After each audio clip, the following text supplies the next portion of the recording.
Yeah, Sports Digest. Akash, thank you for joining us on short notice. Know that you're in Vegas now. How you doing, man? I'm doing fantastic. Appreciate you for having me on the show. Yeah, as you guys can see, I'm out here at the Luxor in Vegas. Well, see, you got in. We didn't get in. We're at Excalibur. We got the second. We got the second one down. So you guys must have taken care of business early. Let's get right to it with this grass gate or field gate situation with the Niners. So we were trying to confirm, why did UNLV put grass on top of the turf? Was that something that the Niners asked them to do to copy what they deal with back in Santa Clara, or why did that happen? I guess just taking a step back, right? So Mm-hmm. coming into the Vegas Super Bowl, the AFC and NFC sites alternate. So this year, the AFC is the home team. They get to pick, the practice facility. They get to pick the locker room, what sideline they want, et cetera, et cetera. Obviously, the Chiefs take the brand new state of the art Raiders practice facility. So they're there. Niners get second pick. They choose the UNLV facility. And to answer your question, UNLV's practice fields have artificial turf, and the 49ers and their brass, they're scared of turf, right? You remember what happened a couple years ago in New York in 2020 with all those injuries. They just, any chance they can get, they try to avoid playing on an artificial surface. The practice fields in Santa Clara are all natural grass. And so the NFL, not UNLV, installed natural grass on top of artificial turf. I'm not sure exactly what the setup looks like, but I imagine some sort of like tray with natural grass. And, generally they have like a softness score. And I think it averages in the 70s is what Adam Schefter reported. But the field this week, I think, is supposed to be in the 50s, the practice field. And so it's a lot softer than what the 49ers expect, in that, it's just a stickier surface, just a higher risk for injuries. And so the 49ers are supposed to have a walkthrough, I think at noon later this afternoon, local time. And so we'll get an idea maybe later tonight how the guys feel about the playing surface. But I don't think they are doing anything about it as far as I've heard. Yeah. So in terms of the impact, you're saying you're not sure if, like, it sounds like they're still going to practice on that surface. It's just they might, like, is there a potential that they're going to full on skip practices or miss practices because of this? Like, what could be the potential fallout of this being an issue? I think we'll get an idea once the guys actually get out on the field and they get a feel for the surface. Sure. And maybe there's some adjustments that are made. The Raiders practice facility, I think it's supposed to have like one indoor practice field, and then there's 3 outdoor practice fields. So maybe there's a scenario where the Niners and the Chiefs practice in the same area. Maybe obviously they practice at different times over the rest of the week. So maybe, one team gets the outside, the other team gets the inside. So maybe something like that gets worked out. The team hotels are far away from the practice facilities anyway, so both teams have to hop on the buses and commute down to each of their practice facilities. So I think we'll get a better idea as the day goes on and the team actually gets out there. But I can imagine the 49ers executives, Kyle Shanahan, they're probably giving the NFL an earful this morning about, day one, Super Bowl week. These guys are just used to a routine. They just want to step on the field, not even think about these things. And the first thing you have to worry about Monday morning is practice field.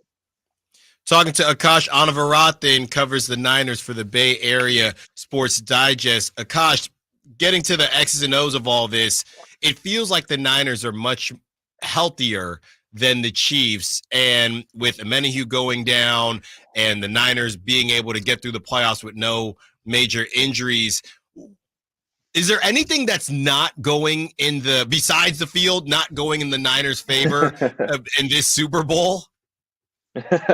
The injuries, like you mentioned, definitely are an impact. Charles Amenahue, I think he's had like 7.5 sacks in just a half a season that he's played with the Chiefs. He's a huge impact player. Had a strip sack fumble in the AFC Championship game. That's going to be a huge loss for the Chiefs, because you put Charles Amenahue, Chris Jones, George Karlaftis on that defensive line. They can just create pressure in a lot of different ways, especially against this 49ers offensive line.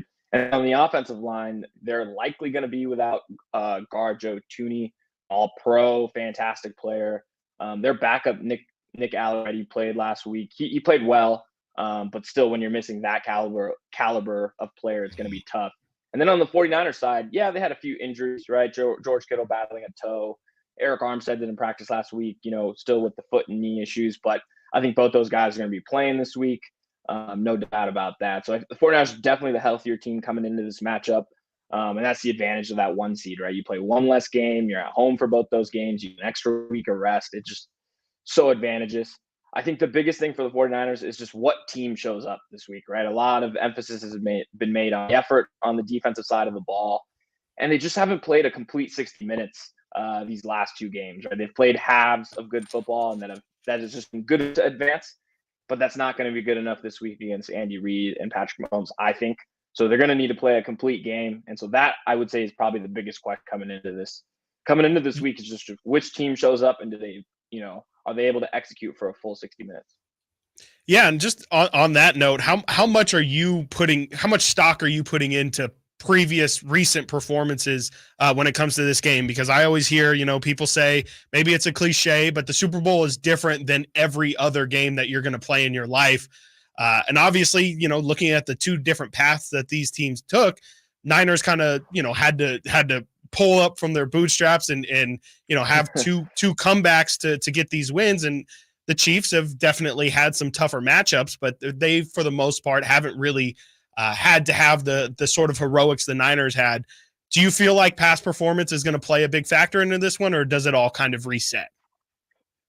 A little bit. I think it's ironic because if you had asked me at the end of the regular season, we would have said, the 49ers probably the hottest team coming into the playoffs, right? They won a bunch of games down that stretch, clinched the 1 seed in week 17. The Chiefs had kind of sputtered coming in, right? Their offense was kind of out of sorts, a defensive-led team.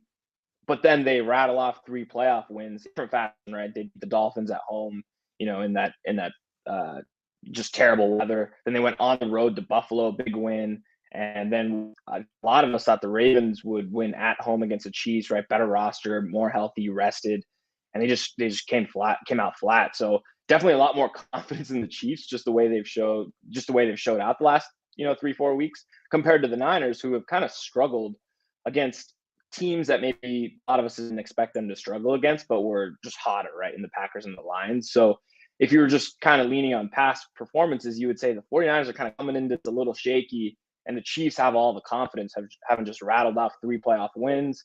Mahomes is just, he's been in these spots before, won Super Bowl, played in 3, just kind of knows how the week, unfolds, just knows how to kind of win in these big spots. Whereas now you've got Brock Purdy and this 49ers team, which is largely different than the 2019 team that has been here experiencing their first Super Bowl for a lot of these guys. So I think it's a little bit of both. I think past performance certainly, plays into it. But at the same time, you also have to realize, you're 60 minutes away from the ultimate goal, and all that other stuff just goes out the window. You just got to put out 60 minutes of your best football and see if you can come out on top. Akash Anavarathan, who covers the Niners for the Bay Area Sports Digest. Akash, thank you so much for taking the time. We will definitely link up once we are out there. We leave tomorrow night, so let's we'll be in touch. And thank you for hopping on. Appreciate you guys. See you soon. All righty. Akash Anavarathan covers the Niners for the Bay Area Sports Digest. Got to get to a break. When we get back, you'll never believe the asking price for Alex Caruso. Or maybe you will. Stiles and Watkins, Sactown Sports. Has Monty put together a roster that can help make a deep playoff run this season? Just trying to give coach options, give him guys that can help us win in a variety of areas. Obviously, our